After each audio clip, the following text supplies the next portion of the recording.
Polisi menggerebek sarang narkoba pemirsa di pemukiman padat di kawasan Mangkubumi, Medan. Ya, dalam penggerebekan polisi sempat terlibat pergumulan dengan seorang pengedar hingga lompat ke sungai.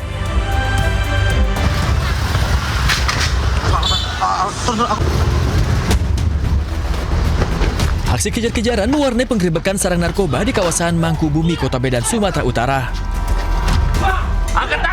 Bahkan sejumlah pria yang diduga sebagai pelaku narkoba nekat melompat ke sungai untuk menghindari kejaran petugas.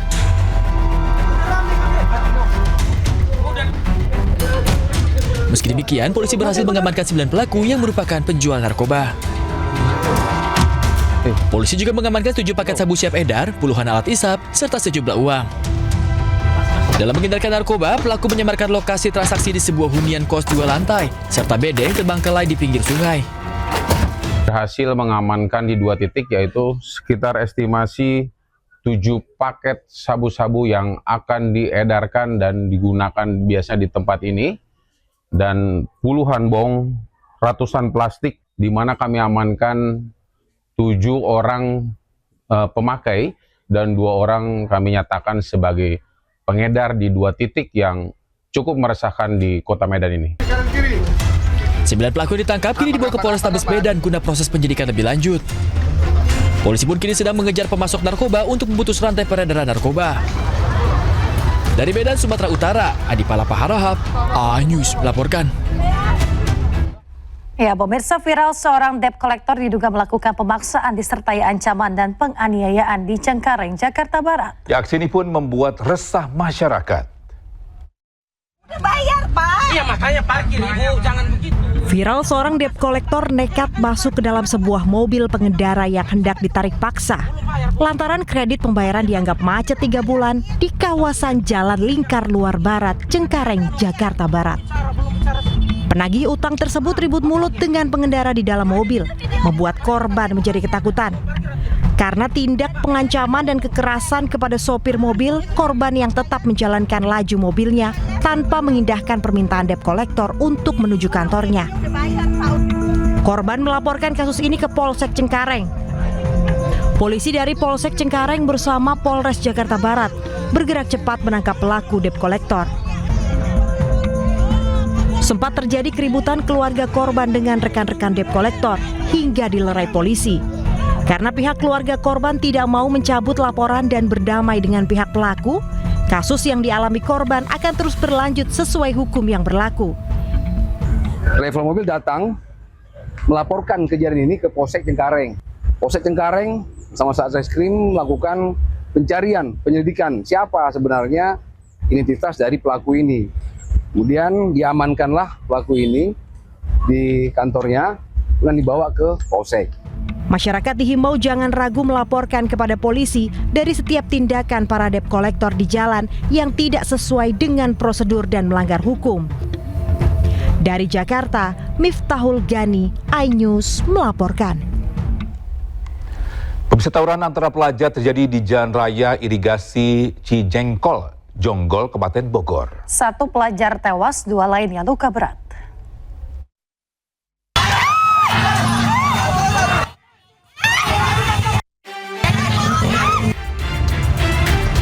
Tawuran antar pelajar terjadi di Jalan Raya Irigasi Cijengkol, Jonggol, Kabupaten Bogor, Jawa Barat. Akibat peristiwa ini, seorang pelajar tewas di lokasi, sementara 2 pelajar lainnya kritis. Korban tewas dievakuasi ke RS Polri Kramat Jati untuk diotopsi. Sementara korban luka dirawat di RSUD Cilengsi. Usai diotopsi, korban dibawa ke rumah duka dan langsung disambut histeris keluarga. Luka sobekan di sebelah kiri bagian perut, dan selanjutnya saya pertanyakan juga ke bagian tim dari medis, katanya tembus ke bagian paru-paru gitu, Pak. Korban tewas dimakamkan di belakang rumah. Keluarga berharap pelaku segera ditangkap. Dari Kabupaten Bogor, Jawa Barat, Cahyat Supriyatna, iNews melaporkan. Pemirsa, kebakaran hutan dan lahan juga terjadi di Sulawesi Selatan dan nyaris menjalar ke permukiman warga. Ya, kebakaran diduga disebabkan oknum yang sengaja membakar.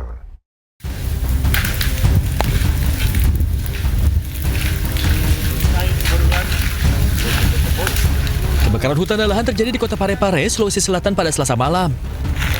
Kobaran api dengan cepat meluas hingga nyaris merembet ke permukiman warga. Lokasi kebakaran lahan dan permukiman warga yang berdekatan membuat warga panik dan langsung berjibaku memadamkan api dengan alat seadanya. Angin kencang serta area kebakaran yang luas membuat pergerakan api sulit dipadamkan. Warga berduka kebakaran ini terjadi karena adanya oknum yang sengaja membakar untuk membuka lahan. Beruntung api berhasil dipadamkan setelah petugas gabungan Damkar dan Brimob Batalion B pelopor tiba di lokasi kebakaran. Dari Parepare, Sulawesi Selatan, Erwin Eka Pratama, A-News melaporkan. Ya, sementara itu kawasan hutan di objek wisata alam Gunung Nona, Kabupaten Nrekang, Sulawesi Selatan terbakar hebat. Kobaran api melahap hutan dan lahan warga hingga sekitar 10 hektar.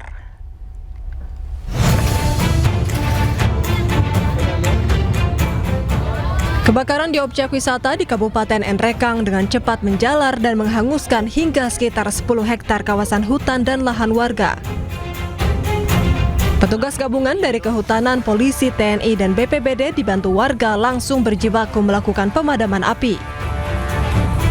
Namun proses pemadaman sempat terkendala akibat sulitnya mendapat pasokan air di wilayah pegunungan, sehingga kobaran api baru bisa dipadamkan beberapa jam kemudian. Akibat dari kebakaran tersebut, ikon wisata andalan di Kabupaten Nrekang, Sulawesi Selatan mengalami kerusakan parah. Kawasan hutan itu yang terbakar itu sekitar 7 sampai 10 hektar. Dan itu nanti bisa dipadamkan setelah sekitar jam 11 malam. Angin kencang, rumput dan ranting pohon kering di musim kemarau sejak beberapa bulan terakhir diduga menjadi penyebab munculnya sumber api di kawasan objek wisata Gunung Nona tersebut.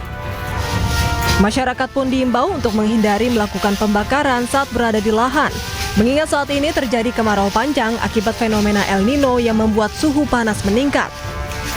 Dari Nrekang, Sulawesi Selatan, Jufri Tonapa, A-News melaporkan. Pemirsa, kebakaran hutan dan lahan di Sampit, Kabupaten Kota Waringin Timur, Kalimantan Tengah kian tidak terkendali. Ya, hingga Senin malam 24 Agustus 2026 pukul 21.00 waktu Indonesia Barat, petugas mencatat terdampak sebanyak 19 lokasi terbakar di waktu bersamaan.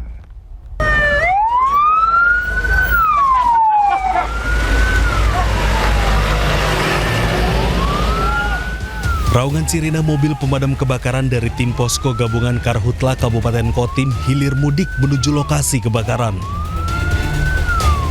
Petugas mendapati titik api yang tersebar di sejumlah wilayah secara bersamaan seperti di Jalan Cilik Ribut kilometer 7 Sampit. Hingga Senin malam terdapat sebanyak 19 lokasi kejadian Karhutla yang mengepung kota Sampit. Data BPBD Kotim per 24 Agustus 2026 ada 451 lokasi kejadian, lahan terbakar 1.460 hektar lebih, dan hotspot sejak Januari hingga sekarang 7.893 titik. Berapa itu ada 2-3 itu jauh dari pemukiman termasuk yang sekarang. Kalau yang lain itu rata-rata dekat pemukiman. Nah kemudian hotspot sampai dengan hari ini totalnya lebih dari 7.000-an. Nah jumlah luasan itu kurang lebih 1.400 lebih. Nah kemudian jumlah kejadiannya yang ditangani 450. Sejumlah kendala dialami petugas, salah satunya kendala sumber air yang jauh, keterbatasan selang hingga gangguan pada mesin pemadam. Dari Sampit, Kabupaten Kota Waringin Timur, Kalimantan Tengah, Normansyah, A-News melaporkan. Ya, kebakaran hutan dan lahan terus meluas di Palangkaraya, Kalimantan Tengah hingga ke permukiman warga diselimuti asap. Atas kejadian tersebut, Polda Kalimantan Tengah telah menetapkan 13 tersangka dalam kasus pembakaran hutan dan lahan.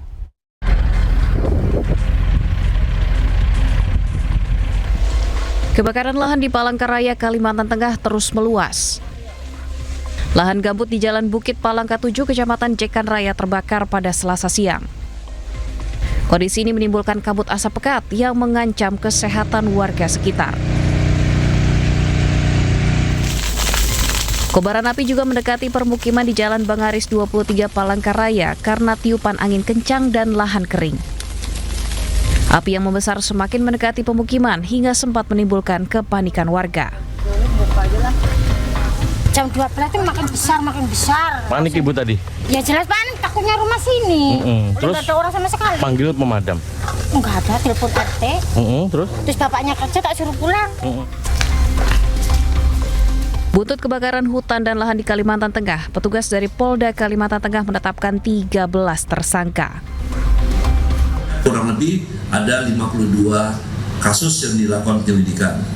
Dan yang sudah naik menjadi laporan polisi ada 8, dan sampai dengan saat ini kita sudah menetapkan sebanyak kurang lebih 13 tersangka.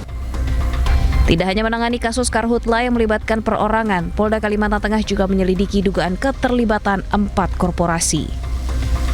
Dari Palangkaraya, Kalimantan Tengah, Ade Sata, iNews melaporkan.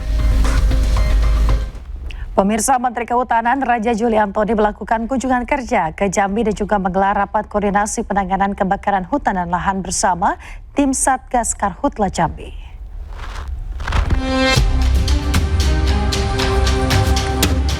Menteri Kehutanan Raja Juli Antoni menggelar rapat koordinasi bersama tim Satgas Karhutla untuk penanganan karhutla yang terjadi di wilayah Provinsi Jambi yang saat ini terus terjadi. Rapat yang melibatkan Forkopimda bertujuan agar kebakaran hutan dan lahan di Jambi tak terus meluas dan segera dapat teratasi.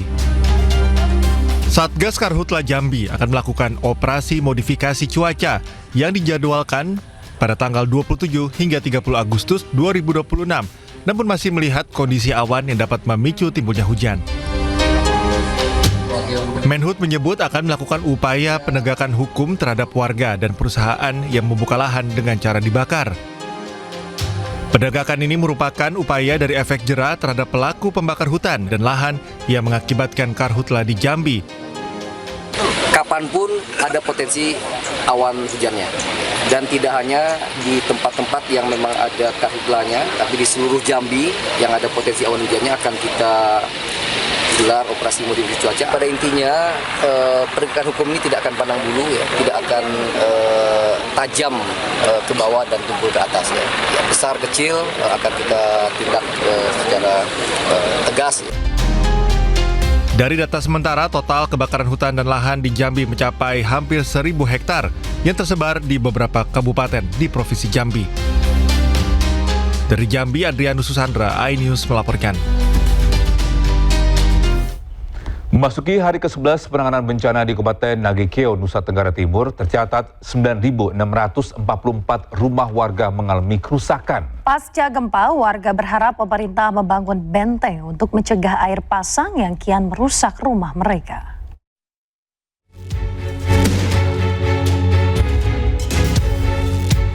Berdasarkan data BNPB Kabupaten Nagekeo per Minggu 23 Agustus 2026, dari total 9.644 rumah yang rusak, sebanyak 3.218 rumah yang mengalami rusak berat, 1.598 rusak sedang, dan 4.828 lainnya rusak ringan.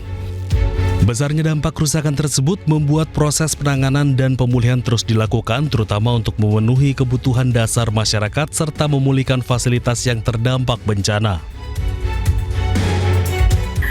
Ada dari pemerintah atau gimana caranya dibuat juga benteng macam di Desa Nangdero supaya jaga-jaga untuk kedepannya lagi.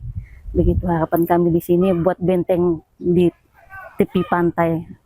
Hanya kita memang ada masalah di 2 hari pertama, karena setelah gempa itu khusus untuk Nagekeo, kalau kabupaten yang lain sepertinya tidak, yaitu telekomunikasi dan listrik itu lumpuh total. Kerusakan juga terjadi pada sejumlah fasilitas umum dan infrastruktur. Tercatat 54 fasilitas pemerintahan, 125 fasilitas pendidikan, 52 fasilitas kesehatan, 49 rumah ibadah, serta masing-masing 7 fasilitas air bersih dan akses jalan turut terdampak. Selanjutnya, pemerintah bersama pihak terkait masih melakukan pendataan, penanganan dampak bencana, dan pemulihan di sejumlah wilayah terdampak di Kabupaten Nagekeo. Dari Nagekeo, Nusa Tenggara Timur, Joni Nura, iNews melaporkan. Pemirsa, rentetan gempa bumi masih kerap mengguncang wilayah Nusa Tenggara Timur. Ya, BMKG mencatat 7.029 gempa susulan terjadi setelah gempa utama berkekuatan magnitudo 7,7 mengguncang Flores, Nusa Tenggara Timur.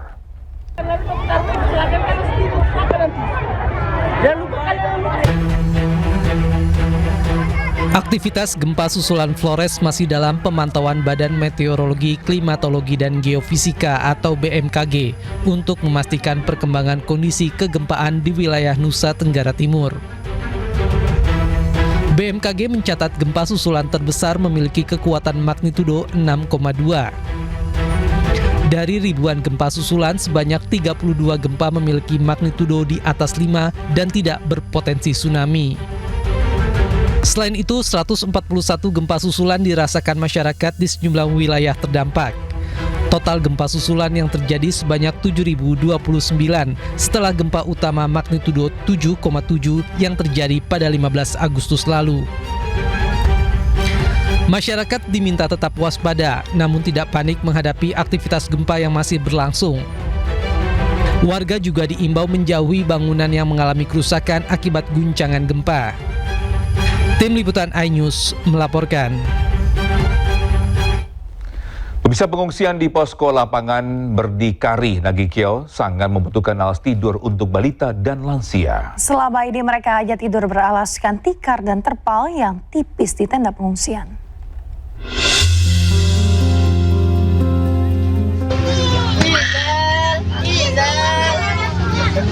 Lihat kamera. Ratusan pengungsi masih bertahan di posko lapangan Berdikari, Kabupaten Nagikio, Nusa Tenggara Timur. Para pengungsi kini sangat membutuhkan bantuan. Salah satunya yang mendesak adalah alas tidur yang memadai. Kelompok rentan khususnya bayi, balita, dan warga lanjut usia saat ini hanya tidur di atas permukaan dingin, beralaskan tikar dan terpal. Kondisi ini mulai berdampak pada kesehatan para pengungsi akibat angin malam yang kencang dan suhu udara dingin yang bisa meningkatkan resiko penyakit saluran pernafasan, demam, serta nyeri sendi bagi lansia. Yang lain-lain seperti kasur, bantal belum, Pak. Belum dapat ya? Iya, kopi gula saja tidak ada. Terus kalau malam tidur gimana? Alaskan tikar atau gimana? Alaskan tikar seperti ini saja, Pak.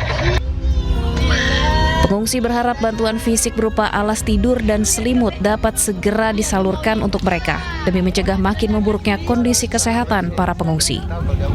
Dari Nagikio, Nusa Tenggara Timur, Joni Nura, iNews melaporkan.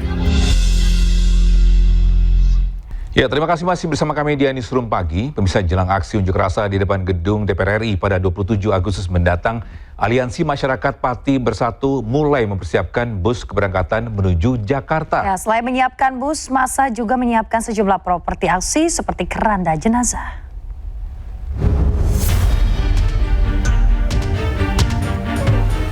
Warga yang tergabung dalam Aliansi Masyarakat Pati Bersatu atau AMPB mulai mempersiapkan diri di halaman pendopo Kabupaten Pati, Jawa Tengah jelang aksi 27 Agustus mendatang.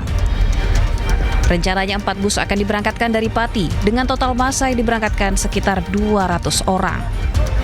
Selain memastikan armada, warga juga menyiapkan berbagai properti aksi, mulai dari spanduk berisi tuntutan hingga keranda jenazah sebagai simbol matinya hati nurani para pejabat koruptor. Sejumlah tuntutan akan disuarakan dalam aksi, diantaranya meminta pengesahan Undang-Undang Perampasan Aset serta menerapkan hukuman mati bagi koruptor. Memberi dukungan untuk Puan, katanya kemarin Puan pengen masukan dari masyarakat. Nah, kita dari desa memberi masukan ke gedung DPR RI pada tanggal 27. Kita ketemu di sana ya, Puan ya. Tolong segera sahkan RUU Perampasan Aset atau hukum mati koruptor. Ini permintaan masyarakat Indonesia semua. Berangkat besok jam berapa? Besok siang pukul 1 kita merapat ke alun-alun berangkat ke Jakarta. Sebelumnya kawan-kawan yang dari Kudus perbatasan Pati, adapun dari utara dan sekitarnya. Sebelumnya 11 aktivis AMPB tanggal 20 Agustus lalu sudah berangkat ke Jakarta menggunakan mobil pribadi jelang aksi demo 27 Agustus nanti. Dari Pati, Jawa Tengah, Vindi Agil, iNews melaporkan.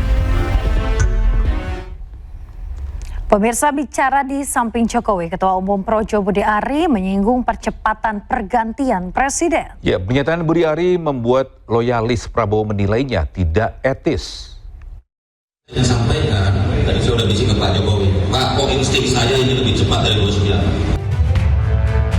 Pernyataan Ketua Umum Projo Budi Ari Setiadi terkait potensi akselerasi pergantian presiden sebelum 2029 ini viral di media sosial. Paparan Budi Ari disampaikan di samping Presiden ke-7 RI Joko Widodo mengenai dinamika politik karena banyaknya anomali yang mendorong percepatan perubahan politik di luar skenario konvensional pemilu 5 tahunan. Budi Ari mengimbau relawannya untuk mempersiapkan diri menghadapi semua kemungkinan. Tetapi saya ingin sampaikan, tadi saya sudah bisik ke Pak Jokowi, Pak, kok insting saja ini lebih cepat dari 29? Apakah kita mau? Belum tentu kita mau. Kita masih ngomong pemilu 29. Kalau terjadi percepatan gimana? Oke. Kita siap nggak? Siap. Cuma maksud saya terjadi anomali variabel di masyarakat yang membuat kita tidak hanya sekedar memikirkan skenario konvensional. Langkah-langkah, tahapan-tahapan yang sebagaimana mestinya. Ini terjadi yang namanya, kalau menurut pendapat saya, terjadinya yang namanya patahan sejarah.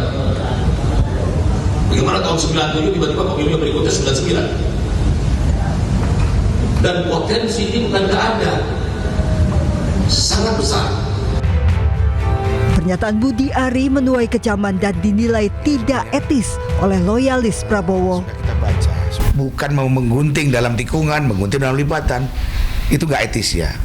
Itu kemunduran dalam demokrasi. Saya rasa nggak tepat juga. Ya, kita tahu upaya sistematis yang tengah berjalan, tengah berproses untuk upaya-upaya menjatuhkan Prabowo, bahkan mungkin mendegradasi, mendowngrade nama Prabowo dengan tujuan apa? Memancing kemarahan masyarakat untuk semakin membenci Prabowo dan bahkan kalau kita tidak antisipasi ya penggulingan paksa Prabowo itu akan terjadi. Kekecewaan loyalis Prabowo beralasan pasalnya pemilu 5 tahunan baru akan dilaksanakan pada 2029. Dari Jakarta, Tim Liputan iNews melaporkan. Sementara itu, Sekretaris Jenderal DPP Projo, Freddy Alex Damanik, ini buka suara terkait video viral tersebut. Freddy menyatakan video yang beredar tidak utuh dan mengubah makna dari pernyataan Budi Ari. Pertama, video tersebut bukan merupakan video utuh, tetapi sebenarnya sedang memaparkan berbagai kemungkinan. Hal ini disampaikan oleh para relawan kepada Pak Jokowi dengan harapan beliau berkenan menyampaikan kepada Presiden Prabowo untuk perbaikan bangsa ke depannya. Karena relawan meyakini bahwa hubungan dan komunikasi Pak Jokowi dengan Presiden Prabowo terjalin erat dan... Pemirsa, sidang pra-peradilan Jilid 4 Roy Suryo akan kembali digelar hari ini di Pengadilan Negeri Jakarta Selatan. Ya, pemirsa, agenda sidang hari ini adalah putusan gugatan Roy Suryo atas status pencekalan terhadap dirinya, di mana sebelumnya Roy Suryo mempermasalahkan keabsahan status pencekalan. Sementara itu, pihak termohon yakni Polda Metro Jaya dan Kejaksaan Negeri Jakarta Selatan menilai tindakan tersebut hanya upaya mengulur waktu proses hukum perkara pokok. Berada pada pejabat keimigrasian yang berwenang. Dan bisa untuk mengetahui informasi terkini terkait sidang pra-peradilan Roy Suryo, kita sudah bergabung dengan jurnalis iNews Selena Yahya. Selamat pagi Selena, apa agenda persidangan pra-peradilan Roy Suryo hari ini? Ya, selamat pagi Yasmin, Togi, dan juga pemirsa. Untuk hari ini memang kami terus memantau proses dari perjalanan hukum yang menjerat Roy Suryo dan kawan-kawannya begitu. Untuk hari ini memang agendanya yaitu sidang putusan dari pra-peradilan jilid keempat. Kalau kita lihat memang dari pra-peradilan jilid pertama sampai dengan keempat ini mempunyai fokus yang berbeda-beda. Dari mulai sidang pra-peradilan yang ketiga ini menuntut tentang ganti rugi senilai 206 juta. Kemudian di sidang pra-peradilan jilid keempat ini menuntut atau menguji tentang keabsahannya terkait dengan pencekalan dirinya atau Roy Suryo yang tidak boleh berpergian ke luar negeri. Dan untuk hari ini memang agendanya di Pengadilan Negeri Jakarta Selatan akan berlangsung di jam 10 nanti akan ada sidang putusan pra-peradilan keempat dari kasus yang yang menjerat Roy Suryo pada hari ini. Dan memang kalau kita lihat untuk situasi terkininya di Pengadilan Negeri ini belum ada tanda-tanda kedatangan atau kehadiran dari Roy Suryo dan tim kuasa hukumnya. Namun memang kami masih terus memantau perjalanan proses persidangan Roy Suryo yang akan berlangsung di hari ini di kurang lebih di pukul 10 nanti. Sementara itu Yasmin dan juga Togi. Sen, mungkin ada informasi jam berapa nanti pengadilan akan dimulai? Ya Togi, dapat kami sampaikan kalau sidang hari ini rencananya akan dimulai di pukul 10 di Gedung Utama Pengadilan Negeri Jakarta Selatan. Demikian. Sena Yahya atas informasinya melaporkan langsung dari Pengadilan Negeri Jakarta Selatan. Selamat bertugas kembali. Ya, bisa jantung ibu kota tengah menyiapkan diri untuk kado kepada Jakarta di usianya setengah abad pada tahun depan ya. Ya, sebuah kawasan integrasi kawasan dan ruang publik tanpa tiket tengah dibangun di bawah tanah dengan kedalaman 20 meter.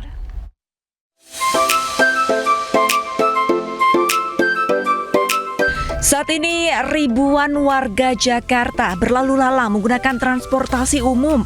Namun sebuah proyek ambisius kini tengah dalam pengerjaan, yaitu proyek perluasan area bawah tanah atau Extended Concourse Stasiun MRT Bundaran HI. Proyek ini dikerjakan oleh PT Integrasi Transit Jakarta, yaitu anak usaha dari PT MRT Jakarta. Mengusung konsep Transit Oriented Development atau TOD, perluasan ini dirancang seluas 4.439 meter persegi. Pembangunan ini dikejar demi mampu menambah penumpang sebanyak 6.000 orang dengan target total harian sebanyak 17.000 penumpang setiap harinya. Extended Concourse memang didesain supaya dia yang pertama bisa memenuhi safety factors ya jika terjadi something emergency, yang kedua meningkatkan layanan publik supaya tidak terjadi bottlenecking ya, dan yang ketiga area itu bisa menjadi multifunction untuk mendukung mobilitas orang. Dalam kesempatan MRTJ Fellowship, rekan-rekan media berkesempatan melihat perkembangan pembangunannya yang kini sudah mencapai 21%. Pemirsa, saat ini saya berkesempatan untuk mengunjungi area revitalisasi ruang multifungsi dan penambahan muara untuk stasiun MRT Bundaran HI. Terdengar ada ketukan, nah ini merupakan kondisi terkini di kedalaman 20 meter dari permukaan jalan. Di atas saya ini tepatnya adalah stasiun ataupun halte Transjakarta dari Bundaran HI. Demi keamanan dan keselamatan, saya harus menggunakan helm, masker, dan juga rompi. Untuk stasiun MRT di Bundaran HI, ini tengah digarap Extended Concourse, di mana untuk Extended Concourse ini sendiri yaitu menghubungkan mobilitas dan meningkatkan integrasi. Di belakang saya terlihat sejumlah pekerja tengah melakukan aktivitas untuk pembangunan dari Extended Concourse ini, pemirsa. Dan hingga saat ini ditargetkan akhir Agustus 21 hingga 26% proyek pengerjaan sudah harus tercapai, yang nantinya untuk seluruh proses pengerjaan ditargetkan akan selesai pada bulan Juni 2027. Ruang interaktif baru ini diyakini mampu mendongkrak mobilitas warga perkotaan. Sebenarnya secara konsep memang secara konsep ini akan dibuat tadi yang destination oriented tadi gitu. Kalau mungkin tenancy stasiun atau kan lebih ke grab and go. Pokoknya lebih ke tenancy mix. Jadi memang destination oriented yang memang kami juga akan kembangkan sehingga pada saat orang kesini tidak sama. Karena kan areanya juga lebih luas, digitalnya juga akan lebih besar gitu ya. Jadi mungkin nanti ada area tempat duduk, restoran dan lain-lain. Yang dimana di pada satu mungkin akan lebih ke cuma datang beli, dia akan lanjut ke kantornya. Ini memang nanti tempatnya adalah untuk mereka duduk, ngobrol satu sama lain dan Proyek ini menelan anggaran 200 miliar rupiah murni dari biaya investasi, bukan dari APBD Jakarta. Fasilitas strategis ini merupakan kado spesial yang akan diberikan untuk perayaan HUT ke-500 Jakarta pada tahun 2027. Dari Jakarta, Arlista Hadi, Dimas, iNews melaporkan. Anda kembali di Newsroom Pagi. Pemirsa, jet tempur penjajah Israel membombardir sebuah masjid dan pabrik desalinasi air di Gaza, Palestina. Ya, pabrik air tersebut baru dibuka kurang dari sebulan yang lalu dan memasok air minum kepada penduduk Gaza.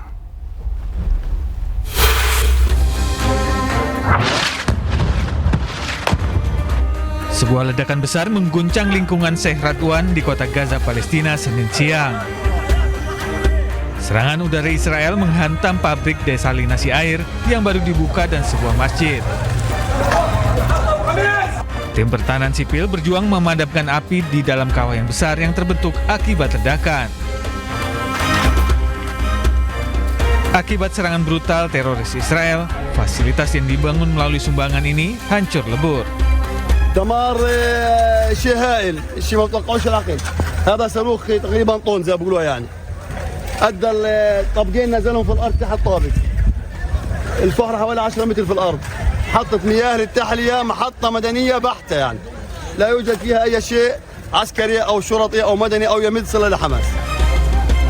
Teroris Israel melancarkan genosida di jalur Gaza yang menyebabkan 73.422 warga Palestina syahid dan 174.401 orang terluka. Ya, Selasa kemarin menandai 1 tahun sejak serangan ganda penjajah Israel di Rumah Sakit Nasser di Gaza, Palestina. Serangan keji ini menewaskan 22 orang, termasuk sejumlah jurnalis yang bergegas ke lokasi kejadian untuk meliput serangan pertama. Para jurnalis dan tim penyelamat menjadi korban ledakan kedua yang menghantam Rumah Sakit Nasser. Para jurnalis yang menjadi korban antara lain Hussam Al-Masri, kameramen Reuters, Muhammad Salama, fotografer Al Jazeera, dan Mariam Dangga, jurnalis Associated Press.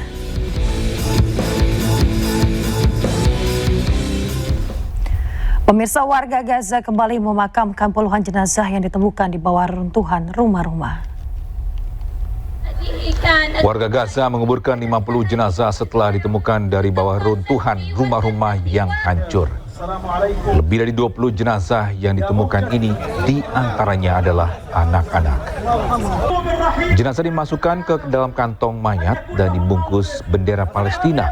Sementara para pelayat dan personel pertahanan sipil berkumpul di sekelilingnya. Beberapa orang memegang spanduk bergambar para korban sebelum sholat jenazah dilakukan dan jenazah dibawa ke pemakaman untuk dimakamkan.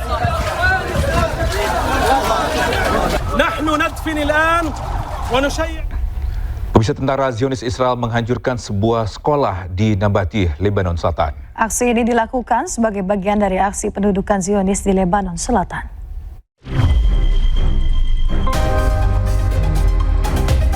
Kantor Berita Nasional Lebanon melaporkan pasukan Israel terus melakukan operasi pertahanan tanah di kota Hula Nabatih, Lebanon Selatan, di mana buldoser militer meratakan dan menghancurkan kompleks sekolah. Laporan media lokal juga menyebutkan bahwa pasukan Israel membawa sebuah truk yang bermuatan bahan peledak dan mulai memasang alat peledak di sejumlah rumah di daerah tersebut untuk diledakkan. Aksi penghancuran fasilitas dan rumah warga Lebanon dilakukan di tengah negosiasi langsung antara Lebanon dan Israel, dengan pembahasan penarikan pasukan Israel dari Lebanon Selatan, pengerahan tentara Lebanon, dan persenjataan Hizbullah.